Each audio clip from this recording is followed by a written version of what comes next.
Welcome to The Sound of Economics, the podcast series by Bruegel, the Brussels-based economic think tank.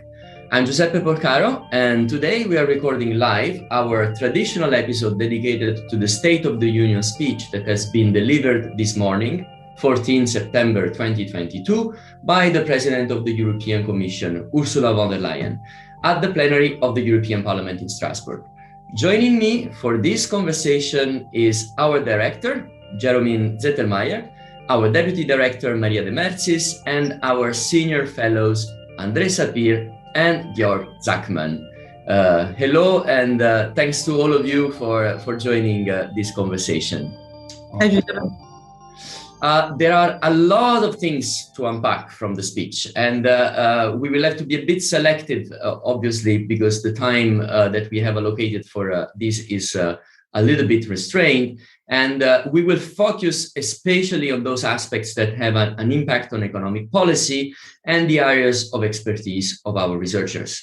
I may try to summarize the structure of the speech delivered this morning in a few notes. So, President von der Leyen started with a first chapter dedicated to the war in Ukraine and the EU contribution to the fight against Russia and the support to the Ukrainian people, with the particular symbolism of the presence of Olena Zelensky in the plenary room in Strasbourg and the announcement of Ursula von der Leyen's trip to Kiev happening today as we speak.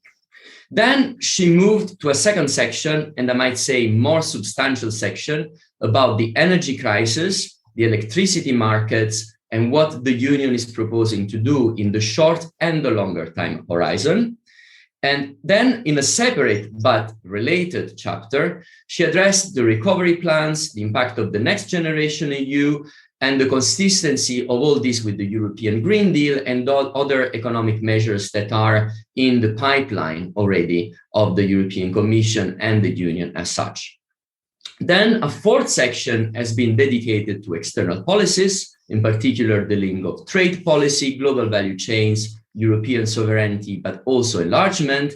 And then an important part of her final section of the speech has been dedicated to defending democracy, but also to the institutional debate of deepening the Union and concluding with the proposal to reopen the treaties and a call for a European Convention.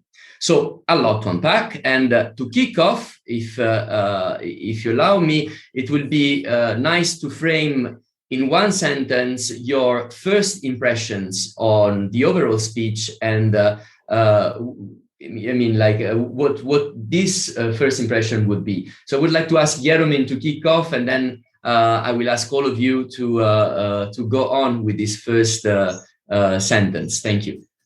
Right, thank you, Giuseppe. So for me, maybe 3 points of note. So first, I thought the speech had a very strong start. She hit the right tone on Ukraine, which is important not just politically, but also because it provides commitment for future European support of Ukraine. She broadly hit the right topics. So there's a little bit of a laundry list of economic topics in the middle, which you didn't even mention in your summary, probably for the better. And then I thought that on the really important stuff like energy, in a sense, the level of specificity is the right one in that she didn't go into detail, she cannot, but she provided enough specificity to provide some kind of commitment, right? That the EU really will do something on this area. On the other hand, there was clearly, I think, also a sense of discomfort there that the Commission may not yet know exactly where it will come out, and we will have more to say about that. Thank you, Jeromine. Maria? I mean, both the emphasis, the topics, the tone, but also the delivery was really riddled with symbolism this time around, right? I mean, the symbolism part of the story was crucial in the delivery. It felt very much like a general trying to sort of encourage the troops, very polemic in this respect. The tone was quite different, I think, from other years. I suppose the times are very different from other years, which would justify that, but it actually felt quite different from what we've heard in previous speeches from her as well, but also from other presidents. Thank you, André. I thought it was a good speech. It was a political speech. It was definitely not a technocratic speech. So often the Commission is accused to be technocratic, to use a language that citizens cannot understand. I think here she really addressed citizens. She was obviously addressing members of the European Parliament, but through them, citizens, and making a lot of references to Italians, to Poles, to Danes, to Germans. So really connecting to the people of Europe and obviously to the Ukrainians. So altogether, for me, a good political speech. Thank you, André. And what is your note for the speech, Georg? Yeah, I mean, I was mainly interested in the energy part, of course, and my take would be that kind of the role of Europe as kind of a provider of a solution and the role of individual stakeholders could have been even more emphasized. So kind of making clear that this is a crisis where all European countries and all European actors can and have to contribute to get over that. I think that could have been a bit more Churchill than it was, but overall, I mean, on substance, there is a lot to unpack. And Georg, of course, as you said, the part on energy was a big part of the speech. So we're going to come back to that in a few minutes. But first thing first, you all mentioned it, the war. I mean, this was really the big topic. And besides the choreography of the presence of Olena Zelensky and her dress with the colors of the Ukrainian flag, Ursula has recapped the main actions undertaken by the Union together in the past months, both at the EU level, of course, but also at member states level. And she also made some announcements about the future. I think it would be worth to comment, of course, on this big section, and in particular on her take on the impact of the sanctions on the Russian economy on one hand, and then the other part, which was more forward-looking, when she was announcing the willingness to integrate seamlessly Ukraine into the single market. I don't know if who among you would like to kick off on that big topic, as there is quite a few things to reflect on. Maria, I think I see you're nodding. Yes, thank you very much, Giuseppe. I wanted to say something on the sanctions part and on the Russian economy part, because there I think the content of the speech was not entirely accurate in my view, at least in the way that I understand the impact of sanctions in the Russian economy. And it comes back to what I said in my previous intervention, when I said it was very much the objective of the speech was to encourage people, to take people along into the fight that we're in. The issue of the sanctions, however, is a lot more nuanced. As it turns out, the sanctions have not been imposed. The energy sanctions, we are still not there when it comes to imposing the sanctions. So this idea that we have sanctions on Russia is not entirely correct. At least sanctions that really make a difference. On gas, the sanctions came from the other side; they did not come from us. And finally, on financial institutions, it's not entirely correct. It could very well be that SWIFT is being implemented, but actually SWIFT is just a messaging system. And what we hear actually on the ground is that the Russian institutions, the financial institutions, find other ways of messaging, of bypassing the system, if you like. So effectively, the financial assets that have been sanctioned are not as big as the intention of the sanctions. And then on the Russian economy, there was a very long list of arguments why the Russian economy is weakened.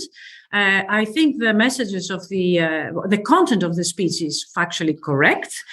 But one thing that is important to remember is that because of the fact that we have not sanctioned the energy revenues, the Russian economy has actually done very well this year, or at least it hasn't done as bad as we thought it was going to be. And the cost of the Russian economy will only come to us later in the process. Next year, certainly in the long term.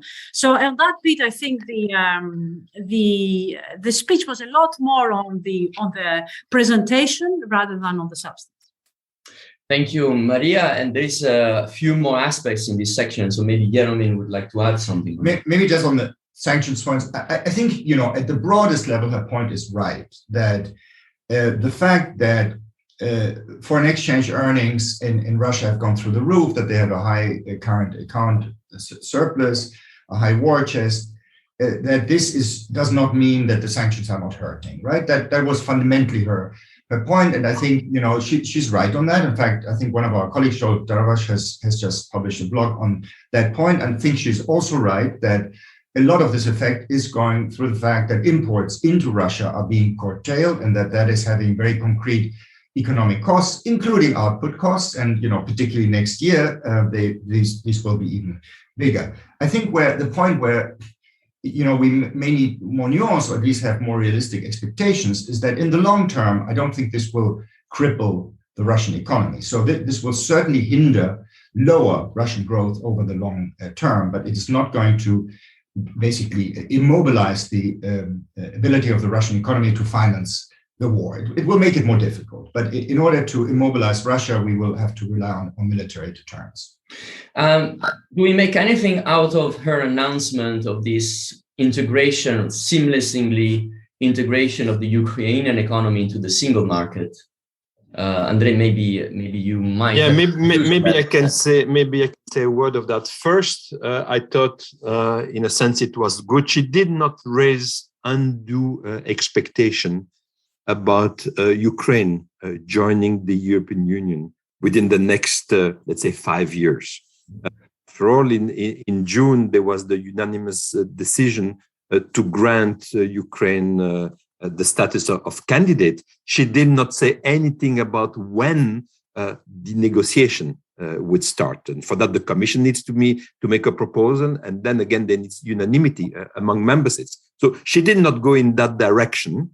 But she was nonetheless very pragmatic, I think, into the future relationship between the EU and Ukraine. And by talking about the single market and emphasizing how important and how central the single market is to the functioning of the EU, and saying that Ukraine would be able to, in a sense, participate in that single market much more than it does today, I think that was a very, very concrete step that I would think would be well received in Ukraine. Sort of, it's not some vague promises; it's something that can be delivered, and by no means trivial, obviously, because single market means a lot of regulatory issues, and anytime you talk regulation, it's never easy. But I think it's concrete, and I think in that sense very useful.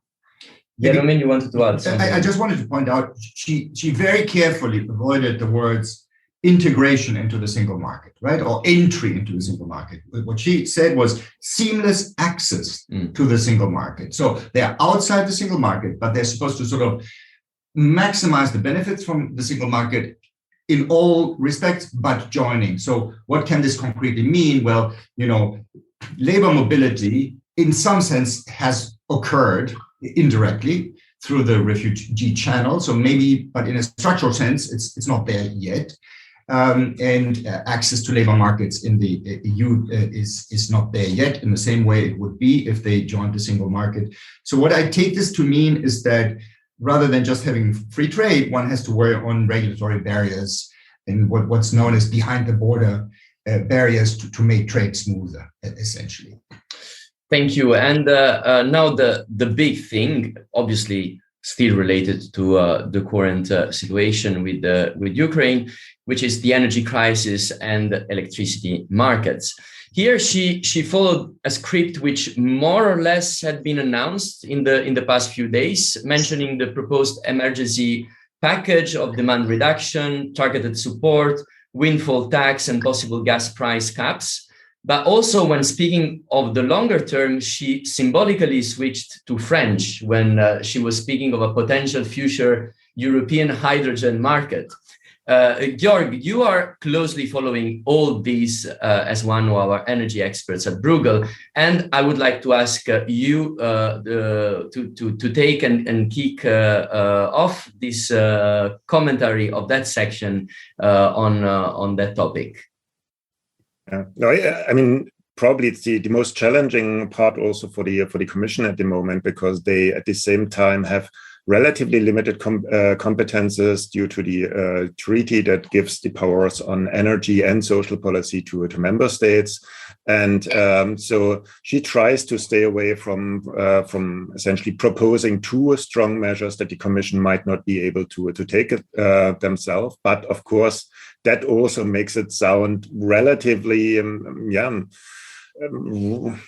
abstract in terms of what she is proposing. Now, I think the emergency package was just now dropped, so I have not yet looked into the new wording. What is then in more concrete terms?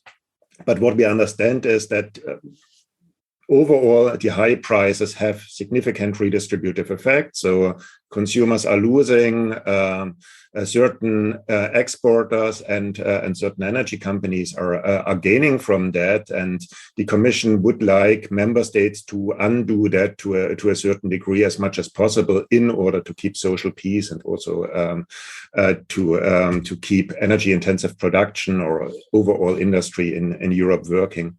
Now, the devil is so deeply into the detail that also the economists with whom we are speaking and discussing those do not really have perfect answers. So it will very much depend on implementation, to which degree this is going to fly. And she kind of sailed around a lot of the salient issues on the details. For example, will we have a European scheme for doing that, which would imply that there are certain sorts of transfers between member states, or will there be just national schemes? So kind of Germany taking money from German company and Poland taking money from Polish companies, which is very different approaches that one can take. And I think I did not see a clear indication in her speech on that. What I found indeed interesting, and you pointed to that, is the outlook on hydrogen, and it is very interesting to see, because it is kind of a long-term vision for Europe for keeping essentially its existing energy model of importing a lot of energy from overseas and keeping its energy-intensive industry alive.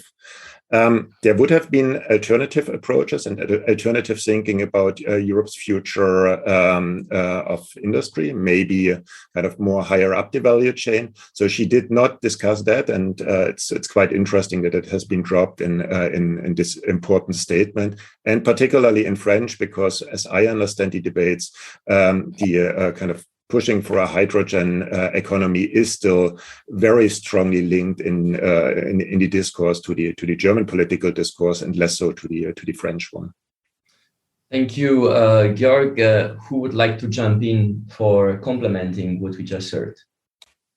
If I make a small comment on the energy side, I wanted to pick on what Andres said in his original comments, when he said that this was very much a speech that was addressed to the citizens. And there are wonderful examples actually in the speech itself, where he talks directly to different citizens of Europe. But I mean, if I was to reflect on what is it that the citizens worry about today, they worry about two things. Will there be enough energy for them to warm up their houses this winter in different parts of the world, of Europe differently? And what do we make about the erosion of people's salaries and people's wealth as a result of inflation? These are the two things that actually the citizens, if I may use that word, this is what matters to them now. So I wonder, what information do you get out of this speech that it's trying to tell you that we're going to look after you, or we're going to do whatever we can in this respect? There are aspects in the speech that actually go in the direction of answering this question, and how we're going to tax the exuberant profits and redirect those profits to the most vulnerable. There are aspects there, but I wonder whether they actually reached their targeted audiences. They would have reached the experts, but I don't know whether they've reached the citizens, as it were. So in that respect, I think the energy section, given that it's so important, it required a little bit more detail, even though this is a big picture type of speech, a little bit more detail in terms of how we're going to, at the European level, we are going to reduce demand by 10%. How are we going to do that in a way that is going to ease the worries of everyday citizens? Yeah, go ahead, Jeremy. Sorry. I mean, in broad terms, she said profits must be shared and channeled to those who need it the most. And she talked about bringing down prices and having discussions on price caps, right? So in that sense, the citizens could hear that and get some reassurance. She does have some technical language, but that technical language is actually not linked with particular technical precision, because it's essentially just a placeholder for doing something in areas where I don't think the Commission yet knows what it will do. And in fact, it may not be clear that it's a good idea to do anything at all. And so what I'm talking about here is this idea of interfering with gas markets directly, adapting the benchmark used in the gas market, the so-called TTF, which is an index of future prices, and helping acknowledging problems with liquidity and working on these by amending the rules on collateral. So these are things that, I mean, for me, they sound a bit populist because they are sort of, in a sense, devoid of technical specifics, but they give this sort of general sense. Actually, the problem is market malfunction, and market malfunction can be addressed by fiat.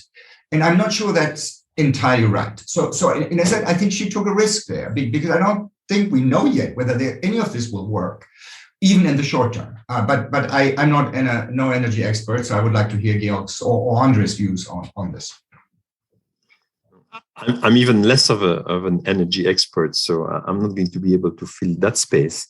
What I heard with my limited knowledge is that, in a sense, she was, in response to what Maria asked, citizens and concrete element that citizens can understand and imagine what it means. I heard more elements there about the medium term and about the immediacy, and I guess the reason is a problem of timing. Europe. And I don't mean by that the Commission. Europe is behind in its response, in its concrete response. Remember that at the European Council in June, I think the Commission probably did not get the mandate that it was seeking from the member states to try to come up with some solutions. I think a number of member states were not keen to have the Commission act there, wanted to act more on their own.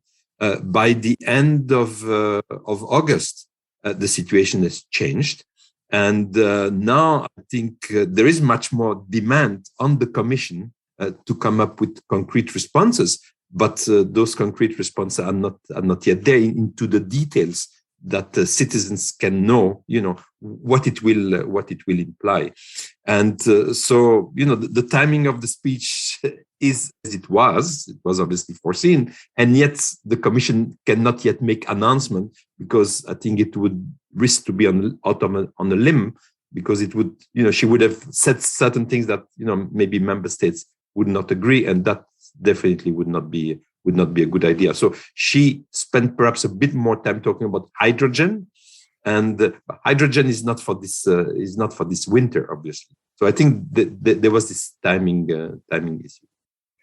Georg, I would like to circle back to you to close that section on energy and comment on the others and anything that we might have overlooked in that reflection so far. I think I agree with the assessment that that in this speech it was a lot about kind of mechanics. That, I mean, just this one phrase that also Jeremy mentioned, amending the rule on collateral and by taking measures to limit intraday price volatility. I mean, it's super technical and nobody knows how it's going to work and whether it's going to do the trick. So trying to play with market outcomes, but not with the fundamental problems. So what I would have liked to hear, and coming back into this sort of Churchillish moment, is saying, okay, it's going to be a tough winter. Please turn down your thermostats. Please kind of do contribute on your end, and please also accept if we push for more production in your countries of energy that we have available, because if we all pull together, there is enough for everybody. And even if it means that some of the energy that is produced in your country or saved in your country is helping somebody else, that's going to strengthen us vis-a-vis Russia. I mean, that would have been the statesman-like sort of approach to this thing, and then saying, and besides, we as Commission are going to look into ways to make sure that the burden in the end is going to be fairly shared between all participants, be it companies, be it citizens. As a side note, but I mean, they choose to talk about redistribution a lot and about the longer term things, and not so much about the fundamentals. So I hope that this is kind of due to the constraints of the treaty, that the Commission itself is not really allowed to play in those areas as strong role as they would like to, and that in the meetings that we are now going to see by the energy minister. So there's an emergency meeting end of the month, then there is the European Council in early October, that there we are going to see kind of this big bargain that is really getting us out of the trouble, because just tinkering with markets is not going to deliver, in my view. Thank you, Georg. And I would like to switch to another topic, which of course it's all interrelated with the current geoeconomic and geopolitical situation, which was the section dedicated to the external action of the EU. So there was a lot on trade policy with like-minded countries, with the focus on diversification of the value chains. Let's say in the same vein of the announcements 2 years ago of the Battery Alliance, and last year of the CHIPS Act. And this time she also made some announcements, and she called for a European Raw Material Act and for a European Sovereignty Fund. So I would like to ask you, André, to kick off with your comments, and of course, the others can jump into at any time. Thanks, Giuseppe. I would say there were a number of concrete elements, and you just cited some of them. There was really nothing much new. So she called for the ratification of trade agreements with the Chile, Mexico, and New Zealand. Bear in mind that we have a free trade agreement with Chile since 2003, and we have a free trade agreement with Mexico since 2000. We are talking about, what usually is referred to as modernization. So it's those free trade agreements that are, in a sense, upgraded to the kind of modern free trade agreement that the EU has entered with a number of partners recently. And neither Chile nor Mexico are very controversial. They're indeed friends. And then there is the third country that was named, New Zealand. This is a new. We don't have yet a free trade agreement, so this is a new country to be added to the list. Again, New Zealand is a small country, uncontroversial, both economically and politically. So calling for ratification is not taking much of a risk. She also called for the continuation of negotiations with Australia and India. Those were the only two countries that were mentioned, even though there are other countries in the pipeline. And again, this is not very controversial. That's what the EU is doing at the moment. This is what the Commission is doing at the moment. So continuing progress is not much of new announcement. On the critical raw materials, this is also not new. A couple of years ago, she had already launched a process on critical raw materials. There were already a communication about that. Today, she used a new word, an act. So it's a critical raw materials act. And what exactly this act would be, we haven't seen the details. But as you mentioned, and she did mention again today, the batteries, and she did mention again the chips. So those are all things that are already well advanced in the pipeline. So there was no new announcement there in a sense. It was confirming what she has already said. And then she did mention what you said about this new European Sovereignty Fund, but she said very much that this is in the future. So obviously the Commission is not coming forward today or tomorrow with a concrete proposal. It's launching a discussion, but she did not give us much detail. So altogether, I think rather uncontroversial elements on this part. I think important. And the Commission, I mean, she could have taken the credit actually that the Commission has been doing a lot of work here on all of these issues, and she's simply proposing to continue this work. And I think that's what was needed actually.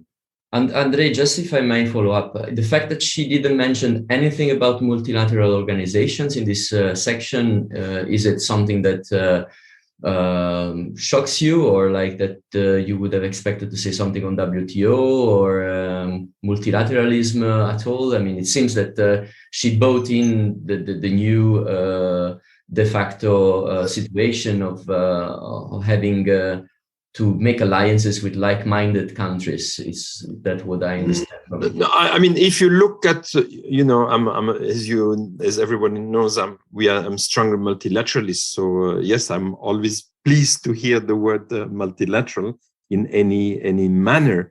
But was I disappointed? No, because of the general organization of the speech. If I took this speech to be, as I said, a political speech, even a geopolitical speech, the part on external was very much linked to that, to resources, to critical materials. She said we need to have access to raw materials, and there, some of the trade agreements are important for that, and I think she's right. And then she also spoke about, we need to process some of these things. That there was a little bit of sort of reference, in a sense, to industrial policy, or those in those areas of batteries and chips. So the trade was really put into the big picture, sort of trade helping or objectives that are political, geopolitical, and again, starting the speech with Ukraine was very much that. So I was not for a speech like this. It did not bother me at all. Thank you, Andrea. I don't know if Maria wanted to add something to this. Yeah, just to say that I would have obviously liked to have seen a little bit more multilateralism, but I think the risks that we have now on this debate, given the possibility of polarized systems, makes the discussion on multilateralism a little bit more difficult to handle. And I think that it is probably a safe choice not to address it right now and concentrate on what I think is encouraging to hear, the issue of diversification for Europe. How do we diversify and therefore robustify value chains, but also the possibility to trade? So I think that line of that the speech pursued, that the president pursued in the speech, was, I think, the right one to pursue given the circumstances we're at. Thank you, Maria. Another aspect which is linked to the external action has been her mentioning of the enlargement to the neighborhood, I think. And then the other part was the endorsement of Macron's idea of a European political community. And then I have seen that a little bit as a complementary or as a bridge from the external part to the more internal institutional conclusion of the speech, where she highlights the need to deepening. So she put the enlargement and the deepening of the union somehow as two processes that should happen at the same time.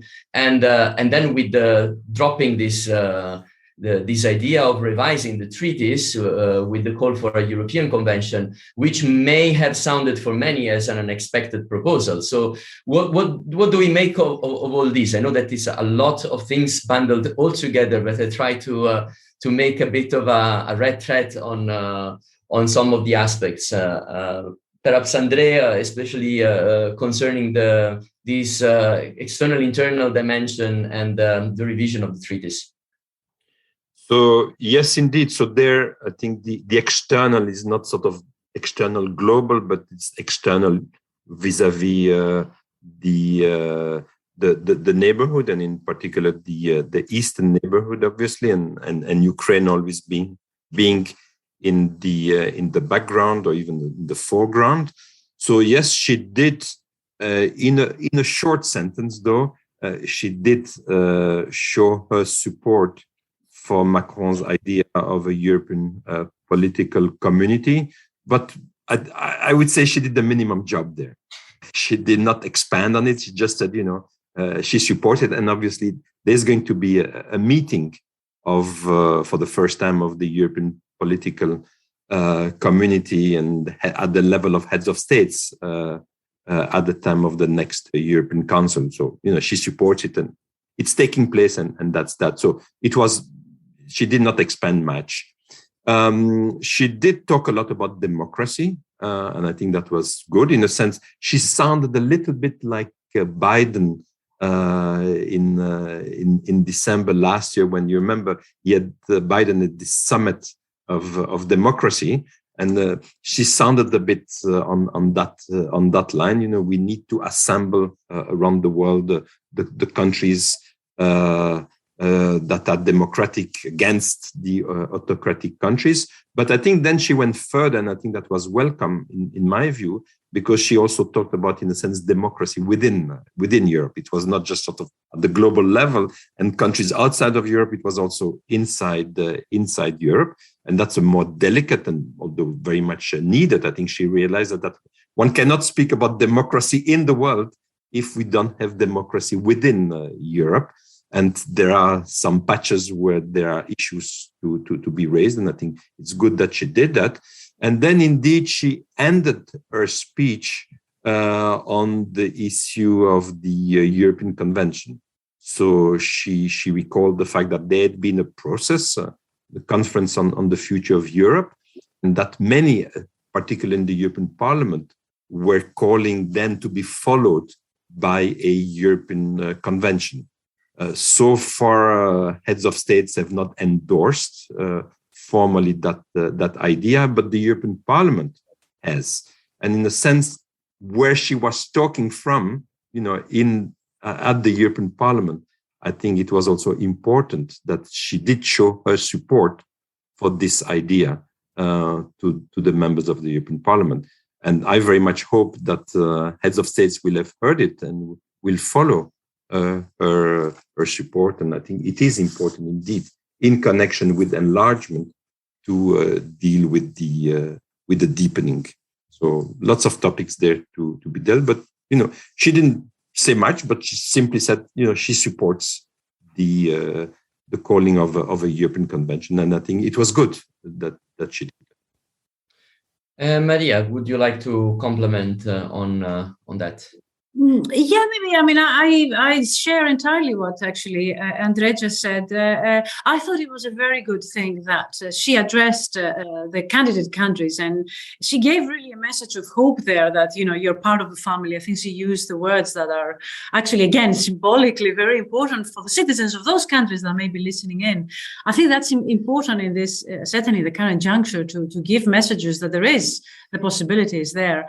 But I mean, this issue of how you're going to do it is perhaps, where it all stops. I think the speech did not really attempt to, not just on this, but on many other things, to deal with trade-offs. There are very important trade-offs ahead of us, and and dilemmas, quite frankly. And she was very thin on this issue, and again on the issue of enlargement versus deepening, because this is how we have always talked about enlargement versus deepening.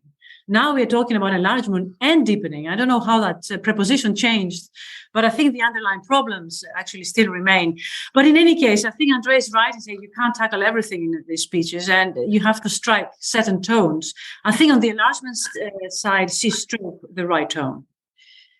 Thank you, Maria. And since we are going towards the end slowly, but towards the end of this, I would like to zoom a little bit again back into the overall picture and get back to Jeromín about having walked through the whole speech more or less because for obvious reasons we couldn't touch every single sentence and wording and laundry list, if you want to call it laundry list in a way or another, but perhaps now with this overall horizon, tour d'horizon, as we say in French, getting a bit a final reflection on what is the takeaway of all that.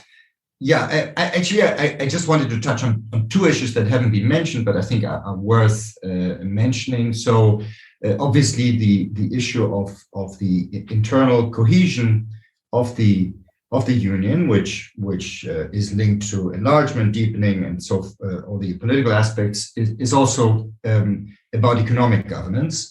So this was, and still is to some extent, a big wedge issue in the union, which has been put aside by the pandemic and war, but will come back. And so she did say something about that on the reform of the fiscal rules. So a potentially very controversial issue on which there has been a little bit of convergence among the member states in short communications from the Dutch and Spanish governments in a joint proposal a few months ago, from the German government about a month ago.